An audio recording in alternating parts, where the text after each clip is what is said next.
Thank you very much, Mr. Koltovich. Now I would like to ask Mr. Looi Teck Kheong, Head of Competition, Consumer Protection and Intellectual Property Rights Division Association of Southeast Asian Nations, to give us his views regarding the ASEAN's initiative and to enhance and integrate competition frameworks and to facilitate cooperation among national authorities within the region.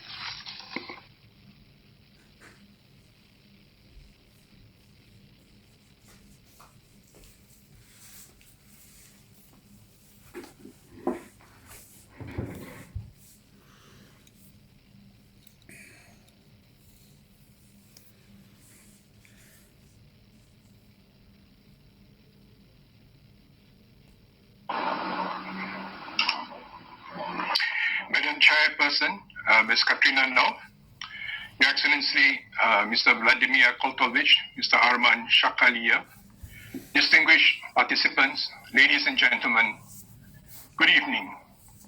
I'm very pleased to join you today in a panel of notable and distinguished speakers to share with you ASEAN's work on competition policy and law, in particular the recent key developments and challenges with respect to strengthening our regional competition cooperation framework. The importance of ASEAN has increased enormously over recent decades with the transformation of the region in an increasingly well-regulated, dynamic, and creative platform for trade and investment across what many regard as the world's fastest developing economic region. In spite of the COVID-19 pandemic, ASEAN's commitment to strengthening regional cooperation has been unwavering and provides assurances to reinforce the region's priorities of securing peace and order, economic growth and prosperity, and social cohesion and integration. It also reaffirms the need for an ASEAN comprehensive recovery framework, which is aimed at mitigating the socio-economic effects of the pandemic while propelling the economic trajectory. With respect to ASEAN's cooperation on competition, the ASEAN's Experts Group on Competition, or also known as the AEGC, has issued a joint statement in response to the COVID-19 pandemic, which calls on all business sectors to continue to comply with the competition law and contact their respective national competition authorities to ensure their activities do not contravene the laws. It also reiterates the AEGC's commitment to strengthen cooperation and ensure timely exchange of information and best practices to address anti-competitive conducts during the pandemic. Ladies and gentlemen, competition policy and law is considered vital to the process of ASEAN liberalization. Effective competition law enforcement is integral to ensure that the ASEAN markets are kept open to new entrants and that anti-competitive behavior does not distort fair competition. Promoting fair competition is supportive of a people-oriented ASEAN as it ultimately translates into enhanced consumer welfare due to better quality and range of products and services. In this context, the competition section under the ASEAN Economic Community Blueprint 2025 highlights the need for effective competition regimes with strengthened capacities, a more competition-aware region, and putting in place regional arrangements on competition.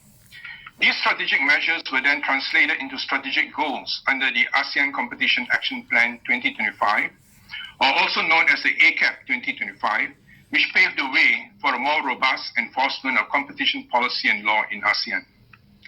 The need for regional cooperation on competition law between the AMS is formally recognized in the strategic goals and initiatives of the ACAP 2025.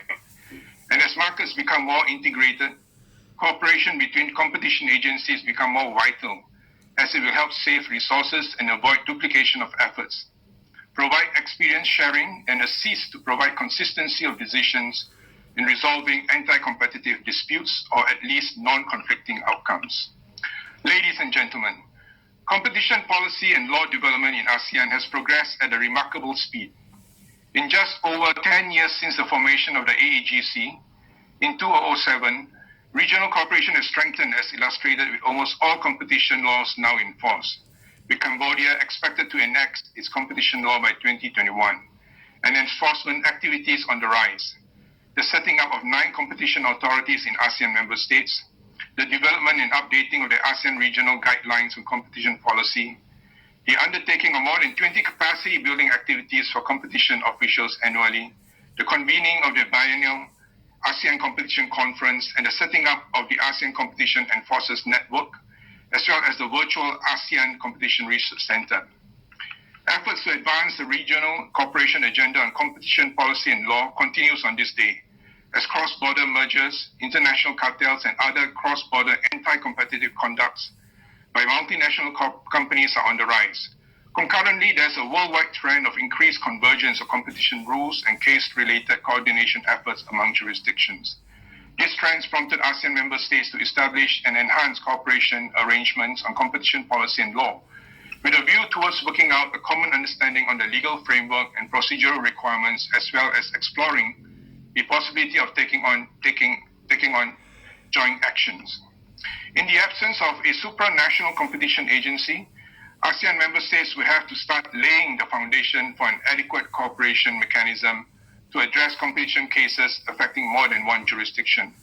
This is undertaken in light of the different levels of competition policy and law development amongst ASEAN member states, as well as differences in institutional setup, which can affect the level of readiness and the types of cooperation ASEAN member states can engage in. Consistent with the initiatives under the ACAP 2025, several studies have been commissioned to understand the commonalities and differences in competition legislations between ASEAN member states. These studies provide in-depth assessment of the substantive competition rules in ASEAN, so as to be able to identify possible prioritized areas for convergence. This year, the AEGC has identified 2 annual key deliverables, namely the regional study on exclusions and exemptions from competition laws in ASEAN, and the study on recommended procedures for cooperation on cross-border competition cases.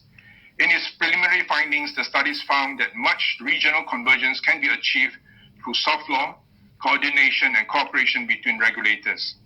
The AGC is also in the process of reviewing its ACAP 2025, which is expected to be finalized at the end of this year.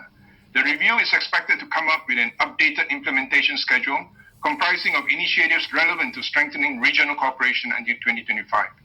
Based on preliminary discussions among the AGC, notable initiatives that are to be explored in the future includes the development of an information portal on merger cases and utilizing the ASEAN as a platform to deepen discussions on case-related or non-case-related issues affecting the region.